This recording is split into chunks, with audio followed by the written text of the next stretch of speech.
Tonight, with a mounting national chorus decrying police brutality against Black Americans, there's a new call for deep structural reform of policing across the country.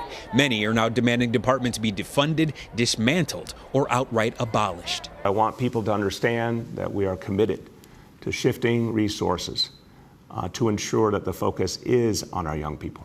Today in New York, Mayor Bill de Blasio announced a plan to defund the NYPD by shifting money in the city budget from policing to social services. The move joins with Los Angeles Mayor Eric Garcetti, who recently agreed to slash up to $150 million from the police budget. At its core, defunding simply means divesting a chunk from a city's policing budget and rerouting it to community programs. Black Lives Matter co-founder Alicia Garza says reinvestment could be a turning point. But what we do need is increased funding for housing. We need increased funding for education. We need increased funding for the quality of life of communities who are over-policed and over-surveilled. In Minneapolis, the city council is considering a move to reform the department.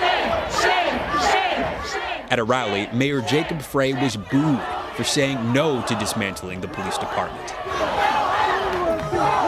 But policing can be dangerous. Saturday in Santa Cruz, California, a sheriff's deputy was shot and killed during an ambush. In my 32-year career, this is the worst day that I've ever experienced.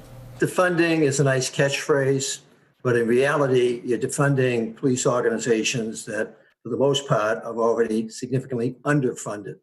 And that's going to be made worse because of the coronavirus economic impact that all states and cities are beginning to feel.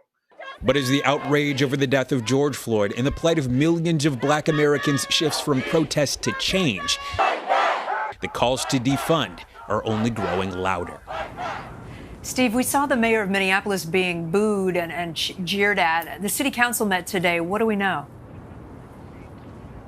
Kate, today 9 council members committed to disbanding the police department, but at this point, it's all rhetorical. A member on city council says it will take at least a year for them to make any meaningful action.